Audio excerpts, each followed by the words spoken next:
Reka nongere ngusuzana ariko ngwani ikaze we mukunzi wacu dema kudukurikira umunsi ku munsi. Reka nkubwire ngo uri w'agaciro gakomeye wamaze gukanda subscribe. Nihutse nawe utari wabikora kubikora kakanya kugira ngo buri gihe cyose dusenkuru cyangwa se ikiganiro uzajya ubasha kukibona 5 kuri 5 bityo tubashe kubana neza mu makuru atandukanye ndetse n'ibiganiro tugenda tunyuza ahangaha kuri uyu muyoboro mugari wa YouTube. Nanone rero turi kuri iki gitondo cyo ku tariki ya 2 ukwezi no kwa gatandatu umwaka wa 2025 tugarutse mu makuru masha, amakuru abatandukanye, amakuru aba yizewe. Reka tudatinze duhite tubanyuramo zimwe mu ngingo z'ingenzi tugiye kuba twakibandaho. Duhereye hano mu gihugu cy'u Rwanda, turaza kubabwira ko umuvugizi wa RIB yatangaje ko ubushukanyi ndetse n'icuruzwa ry'abantu rikomeje gufata indi ntera, aho ku tariki ya 30 haje kuba ahagarurwa mu Rwanda abantu bagera ku 10 bari babashije kuba bashimutwa ndetse bakajyana munyago kugira ngo baje kuba bakoreshwa imirimo y'agahato hariya mu bindi bihugu byo ku mugabane w'Uburayi ndetse no ku yindi migabane igiye itandukanye. Tukiri hano mu gihugu cy'u Rwanda, Minisitiri w'igihugu cy'u Rwanda yaje kuba yahura na mugenzi we wa Qatar.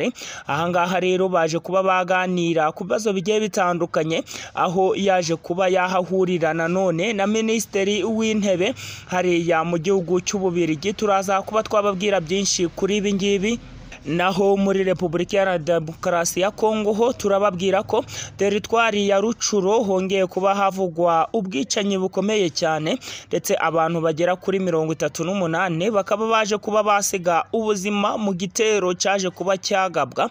Ahangaha rero ni naho muri teritwari ya Rucuro, ahangaha ni muri Kivu ya ruguru, aho rero abantu ndetse bakomeje kugenda bicwa mu buryo butunguranye ndetse ibitero bigiye bitandukanye bikabasha kuba kumvikana muri utu duce, aho rero umutwe mu 23 wari wabashe kuba washiraho abayobozi bo kuba bawuhagararira kugenda bagenzura ibikorwa bigiye bitandukanye bibera muri utu duce. Bose baje kuba bahita bicwa.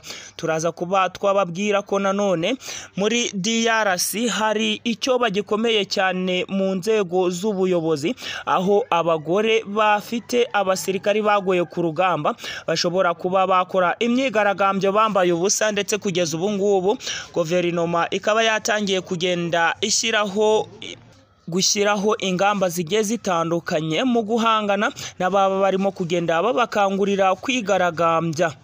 Ni mu gihe kandi Ukraine yo yigamba igitero gikomeye cyane, aho yaje kuba yavuga ko yaje kuba yarasa ku gice kinini cyane cy'Uburusiya. Aya makuru yo turaza kuba twayabaramburira ikaze mu makuru arambuye twihuse cyane.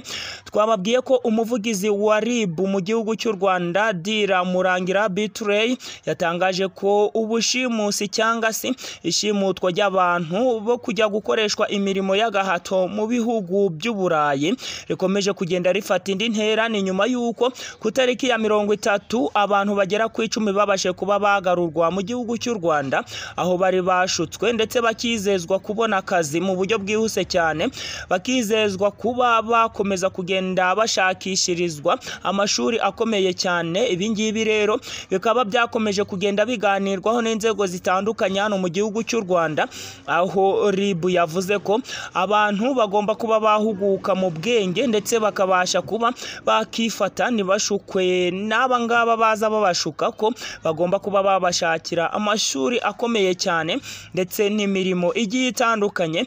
Aba ngaba rero ngo bizezwaga kuba bahembwa amadolari agera ku 1000 ku kwezi ndetse no gukomeza kuzamurwa mu ntera uko bagenda bakomeza kugenda bakora imirimo yabo, aho rero bari bajejwe abandi kuba bashakirwa amashuri ndetse bakabasha kwiga banahembwa n'ibindi bigiye bitandukanye.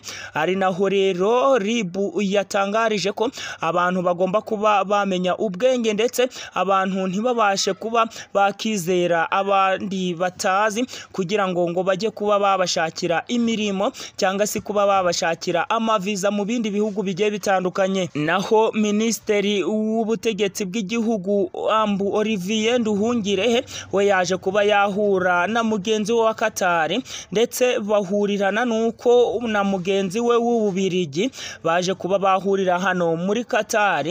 Mu tangazo ryatangajwe na Minisitiri w'Intebe wa Qatar, aho yaje kuba yavuga ko yaganiriye na Minisitiri w'Intebe w'igihugu cy'u Rwanda ndetse na Minisitiri w'Intebe w'Ububirigi, aho baje kuba baganira ku bibazo bigiye bitandukanye, aba ibyugarije Repubulika ya Demokarasi ya Kongo n'umubano ukomeje kugenda uteseka hagati y'igihugu cy'u Rwanda ndetse na Repubulika ya Demokarasi ya Kongo.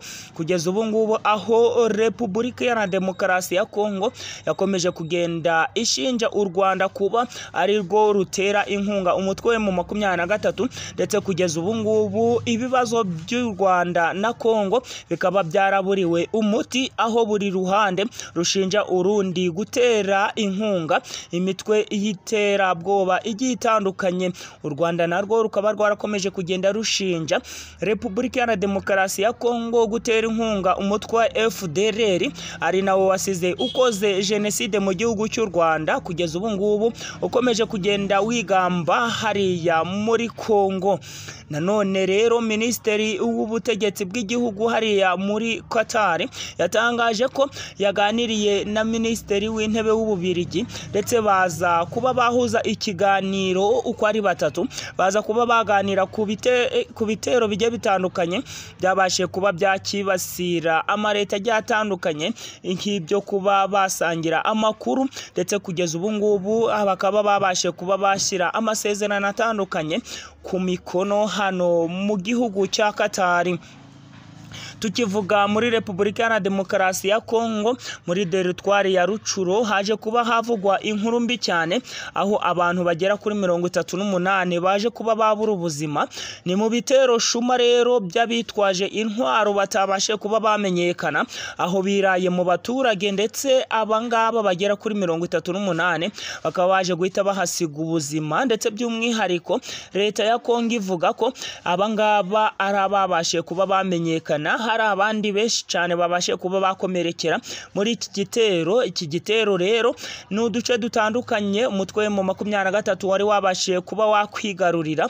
Ahangaha rero muri Kivu y'Amajyaruguru muri teritwari ya Rucuro, ndetse bakaba bari barashyizeho n'abayobozi bagiye batandukanye mu kugira ngo babashe kuba bafasha uyu mutwe gukomeza kugenda bagenzura zimwe muri gahunda zabashijwe kuba zari zakorwaga na leta. Muri DRC kandi hari icyo bagikomeye cyane ko abahoze bafite abasirikari, abangaba rero n'abagore babashe kuba bapfusha abasirikari mu rugamba rwo guhangana n'umutwe mu 23. Aba n'abagore bari bafite abasirikari babarizwaga mu gisirikari cya leta ya Kongo FARDC, babashe kuba bakitaba Imana, ndetse by'umwihariko bakaba barijejwe impozamarira. Kugeza ubu ngubu amaso akaba yaraheze mu kirere, ari nacyo kiri gutera zimwe mu ngabo za leta ya Kongo gukomeza kugenda zicika intege, amaze M23 igakomeza kugenda izihondagurira ku rugamba. Guverineri w'intara ya Ituri yatangaje ko ibintu bikomeje kugenda bigorana cyane nyuma yuko leta y'iki gihugu yijeje aba baturage ko igomba kuba yatanga impozamarira kuri aba badamu bari bafite abagabo b'abasirikari babashe kuba bagwa ku rugamba. Ariko kugeza ubu ngubu guverinoma ya Kongo ikaba itaragize icyo ibikoraho. Uyu guverineri rero w'intara ya Ituri yakomeje agira ati abagore bagakwiye kuba bahabwa impozamarira dore ko bayitegeranyije ubwuzu, aho rero abana bamwe babashe kuba babaho mu buzima bubi, kandi ba papa bawo barabashe kuba bagwa ku rugamba rwo kurwanira igihugu, ndetse by'umwihariko barabashe kuba bakitanga nk'intwari. Aba bagore rero bagakwiye kuba bahabwa iyo mpozamarira mu kugira ngo n'abandi basirikari bari ku rugamba, cyangwa si abandi bagore bafite abasirikari bari ku rugamba bongere kuba bagira akanyamuneza, basubizwemo intege ko niyo abagabo babo bapfira ku rugamba rwo kurwanira igihugu bagira icyo babona byibuze. Ni ibintu bikomeje kugenda bivugwa, ndetse by'umwihariko DRC ikaba yavuze ko igomba kuba yakora ibishoboka byose ibi bijyanye n'imyigaragambyo ikabasha kuba yabihosha mu maguru mashya. Kandi twababwiye ko mu gihugu cya Ukraine ibintu byaje kuba byaba byiza nyuma y'uko ingabo za Ukraine zigambye igitero gikomeye cyane ku butaka bw'Uburusiya, aho rero izi ngabo ziri muri operasiyo ikomeye cyane hafi n'imipaka y'igihugu cy'Uburusiya zaje kuba zaturitsa imiturirwa, ndetse by'umwihariko ziza kuba zakegera n'ikigega cyari gisanzwe gikoreshwamo ubutare, ndetse iki ngiki nacyo kikaba cyabashe kuba cyaturitswa vuba byihuse cyane n'izi ngabo za Ukraine. Ukraine ikaba yatangaje ko yabashe kuba yagaba igitero kidasanzwe, ndetse iki gitero ngo kikaba ari igitero gikomeye cyane hano ku butaka bw'Uburusiya.